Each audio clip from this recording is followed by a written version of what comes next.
Salut à toutes et à tous et bienvenue dans cette partie où nous allons nous intéresser sur la définition de l'intégrale de Riemann. Et avant d'aborder cette définition, nous allons aborder une définition très importante qui est la définition d'une fonction d'escalier. Et pour cela, nous allons donner une fonction f, donc soit f définie sur l'intervalle AB vers R. Donc, on va dire que f est une fonction en escalier.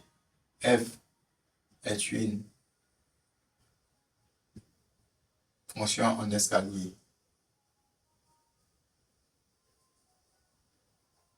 Sur AB, excusez, s'il existe une subdivision sigma de AB.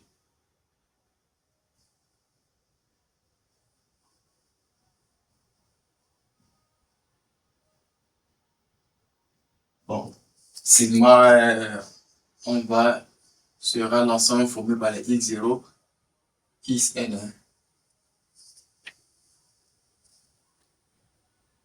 Ok, où les x0, x1 jusqu'à xn appartiennent à l'intervalle AB. Donc, la fonction est dite en escalier sur l'intervalle AB s'il existe une subdivision sigma de AB telle que pour tout i appartenant à l'ensemble des nombres entiers compris entre 0 et n-1, nous avons la restriction de f sur l'intervalle ouvert xi plus 1 est égal à une constante lambda i. Si f vérifie ceci, alors nous disons que f est une fonction en escalier sur AB. Et aussi, dans ce cas, sigma est dite une subdivision adaptée de f. Ok. Donc, sigma est appelé une subdivision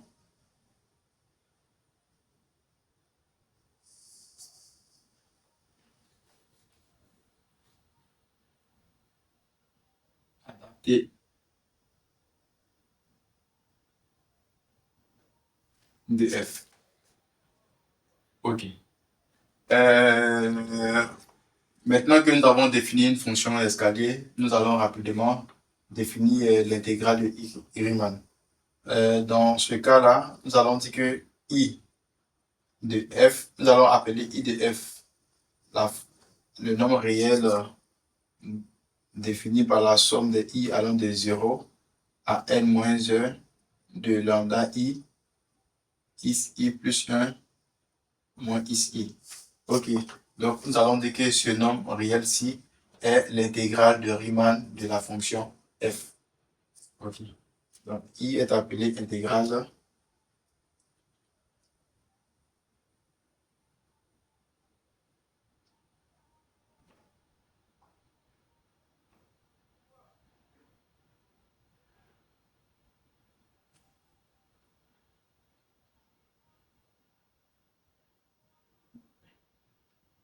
ok, tout simplement.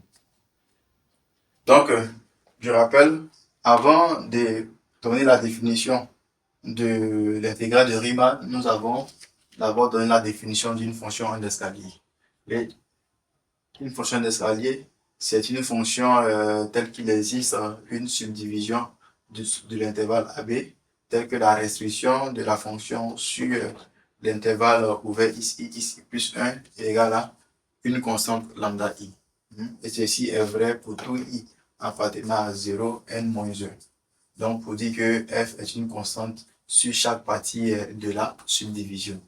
Ok, donc si tel est le cas, nous définissons l'intégrale de Riemann de f comme étant la somme des lambda i multiplié par xi plus 1 moins xi, c'est-à-dire l'amplitude ou bien soit la longueur des sous-intervalles. Ok.